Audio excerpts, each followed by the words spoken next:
Hello hi, welcome back to Miracle Life with Rekha Sri channel. இன்றைக்கி நம்ம இந்த வீடியோவில் உங்களுக்கு இன்னும் 1-2 நாளில் உங்களுக்கு குழந்தை பிறக்க போகுதுங்க, உங்களுக்கு அந்த டெலிவரி ஆக போகுது அப்படிங்கிறதுக்கான சிம்டம்ஸ், சில முக்கியமான அறிகுறிகள் பற்றி தான் இந்த வீடியோவில் நான் உங்கள் கூட ஷேர் பண்ணிக்க போகிறேன். நீங்கள் வந்து ப்ரெக்னெண்ட்டாக இருக்கீங்க, உங்களுக்கு வந்துட்டு 9வது மாதம் ஆயிடுச்சு அப்படின்னா உங்களுக்கு வந்துட்டு டெலிவரி நடக்கிறதுக்கு 1-2 நாளைக்கு முன்னாடி என்னென்ன அறிகுறிகள் இருக்கும், எந்த மாதிரியான சிம்டம்ஸ் இருக்கும் அப்படிங்கிறத பார்த்துடலாமா? ஸோ உங்களுக்கு வந்துட்டு பிரசவ காலம் நெருங்குது அப்படிங்கும்போது பார்த்தீங்கன்னா கடைசி நேரத்தில் ரிலாக்ஸின் அப்படிங்கிற ஹார்மோன் வந்து உங்கள் உடம்புல உற்பத்தி ஆகும்.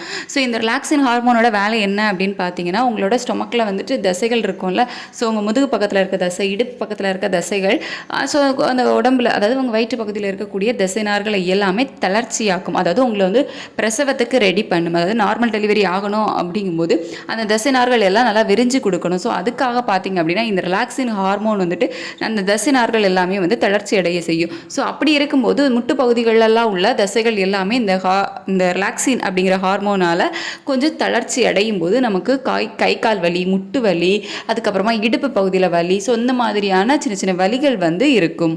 வயிற்றுக்கு உள்ளே இருக்கக்கூடிய தசைகளை வந்து தளர்ச்சி அடைகிறதுனால, முக்கியமாக இந்த மலக்குடலை சுற்றி இருக்கக்கூடிய தசைகளை வந்து தளர்ச்சி அடையும். அதனால ஒரு சில பேருக்கு பார்த்திங்க அப்படின்னா உங்களுக்கு டெலிவரிக்கு ஒரு 2 to 3 days முன்னாடியிலேருந்தே வயிற்றுப்போக்கு வந்து இருக்கலாம். அதாவது உங்களுக்கு லூஸ் மோஷன் வந்து இருக்கலாம். அதுக்கப்புறமா இந்த நார்மலாக நம்ம சொல்கிற மாதிரி இந்த இடுப்பு வலி, முதுகு வலி, அதுக்கப்புறமா இந்த கால் முட்டு பகுதியிலலாம் வலிகள் வந்து இருக்கும். ஸோ இந்த மாதிரி சிம்டம்ஸ் இருந்துச்சு அப்படின்னாலே உங்களுக்கு வந்துட்டு ஒரு 2-3 நாளில் உங்களுக்கு வந்து டெலிவரி ஆகிரும். உங்கள் உடம்புல வந்துட்டு உங்கள் தசைகள் எல்லாமே தளர்ச்சி அடைய ஆரம்பிச்சுட்டு அதனால் உங்களுக்கு இன்னும் 2-3 நாளில் டெலிவரி ஆகிரும் அப்படிங்கிற மாதிரி அர்த்தம்.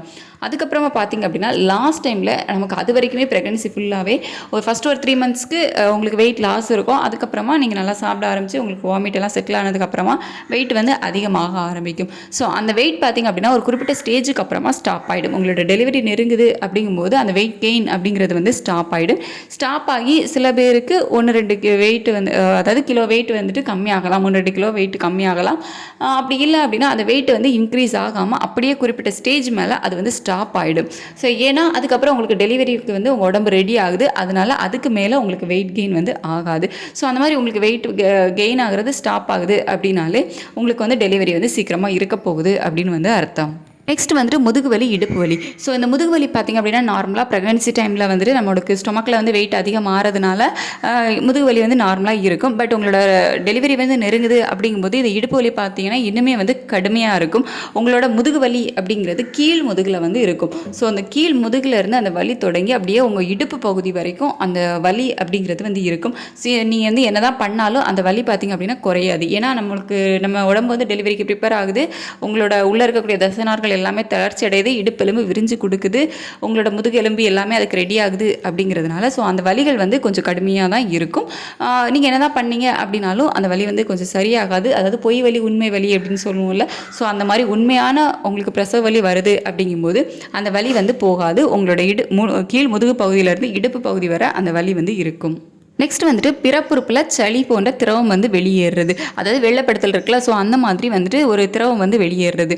இது வந்துட்டு உங்களுக்கு பிவி எக்ஸாமினேஷன் பண்ணுறாங்க, அதாவது பிறப்புறுப்பில் வந்து கைவிட்டு செக் பண்ணுவாங்கள்ல, ஸோ அந்த மாதிரி வந்து உங்களுக்கு செக் பண்ணுறாங்க அப்படின்னா அதுக்கப்புறமா இந்த ஒரு சளி போன்ற திரவம் வந்து வெளியேறும். அது பார்த்திங்க அப்படின்னா பிளட்டோட கலந்து கூட இருக்கும். ஸோ அந்த மாதிரி இருந்தாலே உங்களுக்கு வந்துட்டு எப்படியும் ஒரு 2-3 நாளில் டெலிவரி ஆகிரும் அப்படிங்கிற மாதிரி தான் வந்து சொல்லுவாங்க. சில பேருக்கு வந்து ஒரு 2 வாரம் 3 வாரம் கூட ஆகும் அந்த மாதிரி. ஏன்னா உங்களோட நாள் இருக்குது அப்படின்னா கொஞ்சம் டிலே ஆகும். அப்படி இல்லை உங்கள் பிறப்புறுப்பில் வந்து வித்தியாசமான திரவம் வந்து வெளியே வருது. சில பேருக்கு அது வந்து ரொம்ப டிரான்ஸ்பரண்ட்டாக இருக்கும். அதுக்கப்புறம் வந்துட்டு ஒரு லைட்டாக ரெட்டிஷ் கலரில் இருக்கும். சில பேருக்கு அந்த திரவம் வந்துட்டு உங்களோட பிளட் கிளாட் அந்த மாதிரி கூட வரும். ஸோ அப்போல்லாம் வந்தால் கூட உங்களோட பிரசவம் வந்து நெருங்குது, உங்களோட டெலிவரி சீக்கிரம் ஆக போகுது அப்படிங்கிற மாதிரி அர்த்தம். நெக்ஸ்ட் வந்துட்டு பிறப்புறுப்பில் தண்ணி போன்ற திரவம் வந்து வெளியேறுறது. ஸோ இது வந்துட்டு நான் இதுக்கு முன்னாடி வீடியோ போட்டிருக்கேன். யூரினுக்கும் அந்த தண்ணி போல் வெளியேறதுக்கும் உள்ள வித்தியாசம். அது வந்துட்டு பனிக்குட நீர். ஸோ கடைசி நேரத்தில் அந்த பனிக்குட நீர் வந்து அதாவது குழந்தையோட தலை வந்து அழுத்துறதுனால லைட்டாக அந்த திரவம் கசிகிறது வந்து இருக்கும். ஸோ அதெல்லாம் வந்து கரெக்டாக நோட் பண்ணி பார்த்தோம் அப்படின்னா தான் வந்து தெரியும். சில பேருக்கு கொஞ்சம் அதிகமாக இருக்கும். ஸோ அப்படி இருக்குது அப்படின்னா இமீடியட்டாக நம்ம வந்து ஹாஸ்பிட்டல் போய் ஆகணும். சில பேருக்கு லைட்டாக அந்த பனிக்குட நீர் வந்து கசிவு இருக்கும். ஸோ அப்படி இருக்குது அப்படின்னாலே உங்களுக்கு பிரசவம் வந்து நெருங்குது, சீக்கிரம் டெலிவரி ஆகும் அப்படிங்கிற மாதிரி அர்த்தம் தான். நெக்ஸ்ட் வந்துட்டு இது உங்களுக்கு டெலிவரி பெயின் தான், அதாவது டெலிவரி ஆகிறதுக்கான பெயின் தான். அது எப்படி கண்டுபிடிக்கிறது அப்படிங்கிறத பார்க்கலாம். ஏன் அப்படின்னா நமக்கு டெலிவரி டைமில், அதாவது உங்களோட ப்ரெக்னென்சி டைமில் நிறைய சூட்டு வலி வந்து வரும். அதுவும் டெலிவரி நெருங்க பார்த்திங்க அப்படின்னா சூட்டு வலி அதிகமாகவே வரும். அதாவது பொய் வலி அப்படின்னு சொல்லுவோம். நமக்கு பெயின் வந்துடுச்சு அப்படின்னு ஹாஸ்பிட்டல் போனால் அவங்க வந்துட்டு செக் பண்ணி பார்த்துட்டு இல்லை உங்களுக்கு இது டெலிவரி பெயின் இல்லை அப்படிங்கிற மாதிரி சொல்லுவாங்க. அப்போ எப்படி அந்த உண்மையான வலி எப்படி இருக்கும் அப்படின்னு பார்த்தீங்கன்னா, குறிப்பிட்ட இடைவெளிக்கு ஒருக்கா உங்களுக்கு பெயின் இருக்கும். அதாவது எக்ஸாம்பிளுக்கு 1 மணி நேரத்துக்கு உங்களுக்கு ஒருக்கா வந்து பெயின் இருக்கும். ஸோ 1 மணி நேரத்துக்கு ஒருக்கா இருக்குது அப்படிங்கும்போது அடுத்த 1 மணி நேரத்தில் இன்னொருக்கா அந்த பெயின் வந்து இருக்கும். ஃபஸ்ட்டு வந்து டியூரேஷன் கொஞ்சம் அதிகமாக இருக்கும். அதாவது நான் எக்ஸாம்பிளுக்கு சொல்கிறேன், இந்த 1 மணி நேரத்துக்கு ஒருக்கா அந்த மாதிரி அந்த பெயின் வந்து 1 நிமிஷத்துக்கு மேலே வந்து இருக்கும். அதுக்கப்புறமா அந்த டியூரேஷன் வந்து கம்மியாகும். அதாவது உங்களுக்கு பெயின் வரக்கூடிய அந்த டியூரேஷன் இல்லை, இந்த 1 மணி நேரத்துக்கு ஒருக்கா வருதுல்ல, அது வந்து அதுக்கப்புறம் 45 நிமிஷத்துக்கு ஒருக்கா. ஸோ இந்த மாதிரி 45 நிமிஷத்துக்கு ஒருக்கா, 35 நிமிஷத்துக்கு ஒருக்கா, 30 நிமிஷத்துக்கு ஒருக்கா. ஸோ இந்த மாதிரி அந்த டியூரேஷன் பார்த்திங்க அப்படின்னா கம்மியாகிட்டே வரும். ஸோ ஃபைனலாக ஒரு 5 நிமிஷத்துக்கு ஒருக்கா அந்த மாதிரி வந்து இந்த வலி வரும். ஸோ 5 நிமிஷத்துக்கு ஒருக்கா ஒரு நிமிஷத்துக்கு மேலே அந்த வலி வந்து இருக்கும். ஸோ டெலிவரி டைமில், அதாவது உங்களுக்கு நீங்கள் பிரசவ வார்டுக்கு லேபர் ரூம்குள்ளே போகிறீங்க அப்படிங்கும்போது அந்த வலி வந்து கண்டினியூவாக இருக்கணும்.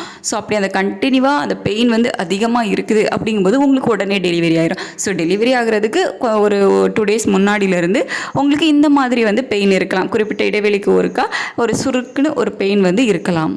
நெக்ஸ்ட் வந்துட்டு ஃபைனலாக கர்ப்பப்பை வாய் வந்து ஓப்பன் ஆகுறது. கர்ப்பப்பை வாய் வந்து உங்களுக்கு ஓப்பன் ஆக ஆரம்பிச்சிருச்சு அப்படின்னாலே உங்களுக்கு டெலிவரி இன்னும் 1 நாளில் இருக்கும் 2 நாளில் இருக்கும் அப்படிங்கிற மாதிரி தான். இது வந்துட்டு உங்களுக்கு டெலிவரி பெயின் வந்து ஹாஸ்பிட்டல் போனதுக்கப்புறம் சில பேருக்கு ஓப்பன் ஆகும், சில பேருக்கு வந்துட்டு வீட்டிலே வந்து ஓப்பன் ஆக ஆரம்பிச்சிடும். இது வந்து நம்ம ஹாஸ்பிட்டலில் செக்அப் போகும்போது அவங்க வந்துட்டு நமக்கு பிவி எக்ஸாமினேஷன் பண்ணுவாங்களா, அதாவது உங்களோட யூட்ரஸில் வந்து கை வச்சு செக் பண்ணி பார்த்துட்டு உங்களோட யூட்ரஸ் மவுத் வந்து ஓப்பனாக இருக்குதா இல்லையா அப்படிங்கிறத வந்து சொல்லுவாங்க.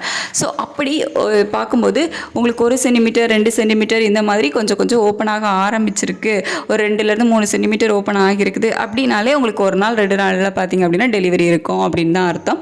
ஸோ இந்த மாதிரியான சில சிம்டம்ஸ் வச்சு நமக்கு சீக்கிரமாக டெலிவரி ஆக போகுது அப்படிங்கிறத நம்ம கண்டுபிடிக்கலாம். இந்த வீடியோ உங்களுக்கு யூஸ்ஃபுல்லாக இருந்திருக்கும் அப்படின்னு நினைக்கிறேன். ஏதாவது சஜஷன் இருந்துச்சு அப்படின்னா கீழே கமெண்ட்டில் கமெண்ட் பண்ணுங்கள். எங்கிட்ட ஏதாவது கேட்கணும் அப்படின்னாலும் கமெண்ட் பண்ணுங்கள்.